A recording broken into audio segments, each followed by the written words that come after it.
Mirëmbrëma dhe mirë se po takohemi në edicionin e së hënës të emisioni 60 minuta. Nga 38 komuna që shkuan në zgjedhje, 17 prej tyre pritet të shkojnë në balotazh, derisa në 21 komuna zgjedhjet kanë përfunduar në rundin e parë. Ndërkohë sot ka pritet nis procesi i votimit numërimit të votave të kandidatëve për asamble. Se si ndikoi vota shqiptarëve për shpërndarjet pushtetit lokal, kush fitoi e kush humsi këtyre zgjedhjeve, të gjitha këto i diskutojmë pas pak në studio me ish-kryetarin e KQZ-s dhe njofsin e proceseve zgjedhore Mazlon Baraliun. Por fillimisht ju sjellim lajmet kryesore të ditës. Nga 38 komuna, 21 prej tyre përmbyllën procesin zgjedhor në rundin e parë, ndërsa 17 shkojnë në balotazh. Në orët e pasdites nis numërimi i votave për asamble. Krye Vetëvendosjes Albin Kurti kërkon hetim të exit pollëve pasi sipas tij synuan të ndërhyjnë në procesin zgjedhor. Paralajmërojnë se këtë javë nisin bisedimet për qeverinë Kurti-Trump. PDK-ja pretendon se po kryeson për kuvendet komunale me mbi 175.000 vota. Edhe LDK-ja insiston se është partia e parë me mbi 180.000 vota për kuvende komunale. Hamasi liron pengët e gjalla e Trumpi pritet me duar trokitje të forta në parlamentin izraelit. Sipas Trumpit, kjo ditë shënon agimin historik të një lindje të mesme të re. 21 komuna kanë përmbyllur garën zgjedhore që në rundin e parë, me një pjesëmarrje prej 39.5% me ulët në zgjedhjet lokale sa ato të vitit 2021, gara solli rezultate të ngushta në shumicën e komunave të cilat do të shkojnë në balotazh. Nga rezultatet preliminare, PDK-ja ka siguruar fitore pa balotazh në Ferizaj, Skënderaj dhe në Hanta Elezit. Vetëvendosja në Kamenic, Podujevë dhe Shtime. LDK-ja në Istok e Lipjan, ndërsa AK-ja në Deçan dhe në Klin. Lista serbe ka rikthyer kontrollin në 9 komuna me shumicë serbe duke i fituar pa balotazh. Nisma ka fituar në Malishev e KDTP-ja në Mamush. Në Prishtinë, Prizren, Peje, Gjakove, Mitrovic, gara mbetet e hapur, aty ku pritet të përqendrohet edhe betejë e madhe në javët e ardhshme. E sipas KQZ-s, procesi i zgjedhjeve të së dielës ka kaluar kryesisht i qetë dhe pa incidente të mëdha. Të cilat po shfaqen në këtë platformë, Komisioni Qendror i Zgjedhjeve shpreh mirënjohje dhe falënderim. Kryetari i Vetëvendosjes dhe kryeministri në detyrë Albin Kurti rezultatin zgjedhor të së dielës e ka quajtur dhuratë të qytetarëve për partinë në 20 vjetorin e themelimit të saj. Kurti u shpreh optimist për fitore edhe në Gjilan pas numërimit të votave me kusht dhe atyre me post. E për Mitrovicën tha se pati ndërhyrje dhe kërkoi të hetohen ata që prezantuan matje të rreshme pak pas hapjes së qendrave të votimit për krijuar bindje tjetër te qytetarët.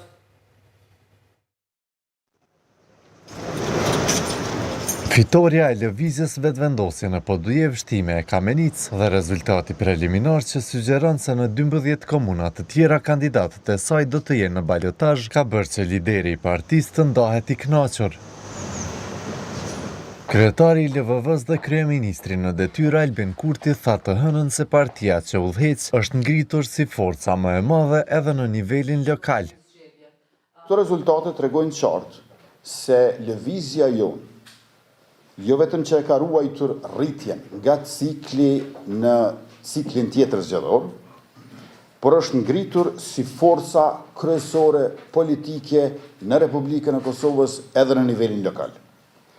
Kjo është dhurata më e çmueshme, urimi më i mirë që kemi marrë nga populli i Kosovës në këtë 20 vjetor të lëvizjes vetëvendosje si vjet. Kurti u shpreh optimist se vetëvendosje do të fitoj edhe në Gjilan pas numërimit të votave me kusht dhe atyre me post. Folja dhe për Mitrovicën e Jugut, ku kandidati i LVV-s është krah për krah atij të PDK-s me më pak se 30 vota dallim. Sipas Kurtit, për garën në këtë komunë pati dallavere me sondazhe që e favorizonin PDK-n e që u publikuan në mediat që në mëngjes. Kërkoi që kryerësit e këtyre matjeve të hetohen. Exit pollet e prezantuara gabimisht me 16 pikë të përqindjes dallim e më tepër se aq nga më shumë se një organizat dhe për të njëjtën komunë dhe postimi i lajmeve të rreme se kush ishte fituesi ende pa u mbyllur vendvotimet nuk janë thjesht një huqje. Kjo është cenim i demokracisë, i zgjedhjeve të lira, dhe integritetit e i sigurisë të shtetit tonë. Përparim Rama i LDK-s dhe Hajrullah Qeku i LVV-s do ta vazhdojnë garën për kryetar të Prishtinës në rundin e dytë, por ajo që është përmbyllur është gara për asamble komunale, ku LVV-ja ka dalë si forcë e tretë e ishte e para deri tash. Kur t'i dha një shpjegim pse mund të ketë ndodhur kjo rënje. Mbase, ajo që ka mund të ketë ndikuar, është fakti që me partnerët tonë, Partinë Guxo dhe Partinë Alternativa, në kryeqytet kemi garuar ndarës. Dhe ka mundësi që ky garim ndarës ka pasur një çmim të këtillë. Kryeministri në detyrë është mandatuar të shtunën nga presidenti Vjosa Osmani për formimin e qeverisë së re. Ai tha se qysh këtë javë do të nisi negociatat me partnerët e mundshëm.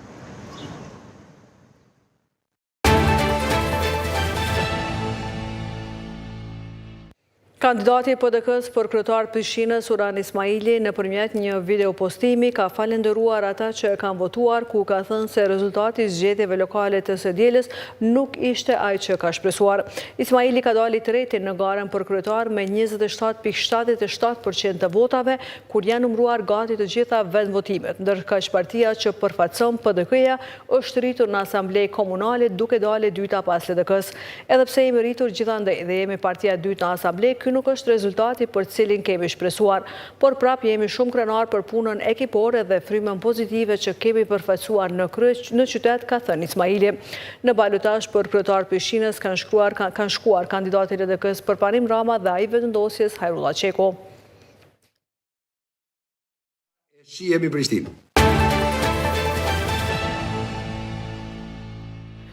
Kryetari i Lidhjes Demokratike të Kosovës, Lumir Avdigjiku, ka thënë se partia të cilën ai e drejton ka mbi 180.000 vota për kuvende komunale, gjë që e bën të dalë partia e parë në zgjedhjet lokale të 12 tetorit. Derisa ka falendëruar kandidatët për kryetar komunash për pjesëmarrjen në zgjedhje, ai ka thënë se ata që nuk fituan nuk duhet ta marrin si humbje. Sot disa festojnë fitoren. Imriu Iliri e Rushdiu festojnë me ranë të parë.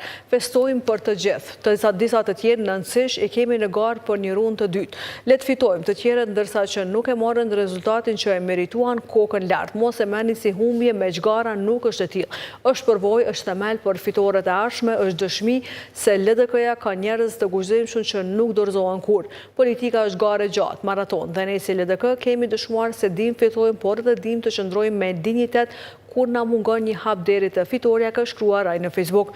Ai ka shtuar se LDK-ja sot është më angazhuar dhe më e fortë e më e organizuar. Në veçantë. Ambasadori i Bashkimit Evropian në Kosovë, Ivo Orov, ka mirëpritur zhvillimin paqësor konkurrues dhe gjithëpërfshirës të zgjedhjeve lokale në Kosovë të dielën. Ai ka thënë se pret që e njëjta të ndodhë edhe në balotazh. Në një postim në Facebook, Orov ka thënë se mbulimi mediatik i lirë, i drejtë dhe gjithëpërfshirës ka kontribuar në një proces zgjedhor transparent. Ambasadori i BE-s ka mirëpritur zhvillimin paqësor konkurrues dhe gjithëpërfshirës të raundit të parë të zgjedhjeve lokale me pjesëmarrjen e të gjitha komuniteteve, duke vënë dukje se mbulimi mediatik i lirë dhe i drejtë e gjithëpërfshirës kontriboi në një proces zgjedhor transparent dhe se njëjta pritet edhe në rundin e dytë të zgjedhjeve, është shkruar mes tjerash në faqen e misionit të Bashkimit Evropian në Kosovë. And then it's a legal obligation.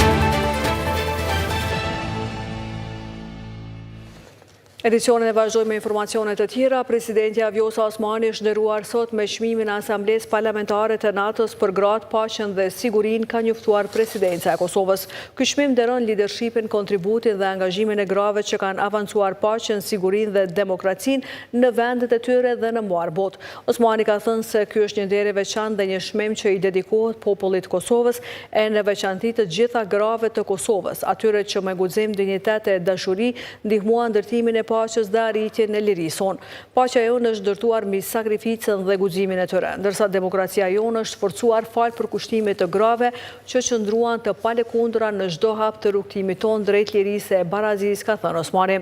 Ai theksoi se vlerësimi nga Asamblea Parlamentare e NATO-s është edhe njohje për përpjekjet e Kosovës në avancimin e agjendës për gratë, paqen dhe sigurinë.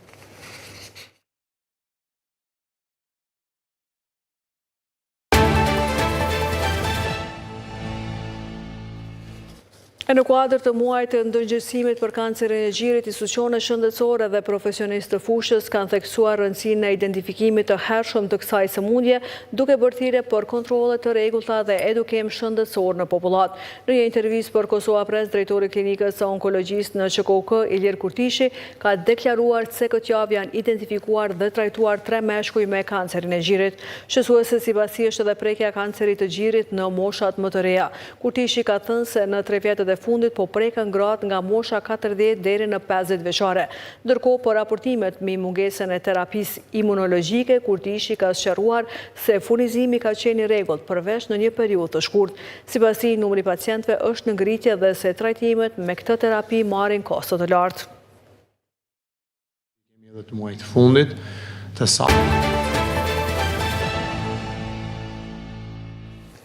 Ndjekim tani bllokun e lajmeve të botës dhe rikthehemi me bisedën në studio. Presidenti i SBA-s Donald Trump po shqyrton dërgimin e raketave Tomahawk me rrezet e gjatë veprimi në Ukrainë, kur është pyetur në Air Force One rrugës për në Izrael të hënën nëse do të dërgojë këto lloj raketash në Ukrainë. Trump i ka thënë se mund ta bëjë këtë. Deklarata e tij u bë pas një telefonate fundjavën e kaluar me presidentin Ukrainës Volodymyr Zelensky, i cili kërkoi aftësi më të mëdha ushtarake për të nisur kundër sulme ndaj Rusisë. Moska më parë ka paralajmëruar Washingtonin të mos i ofroj Kijevit raketa me rrezet e gjatë veprimi, duke thënë se kjo do të shkaktonte përshkallëzim të madh të konfliktit.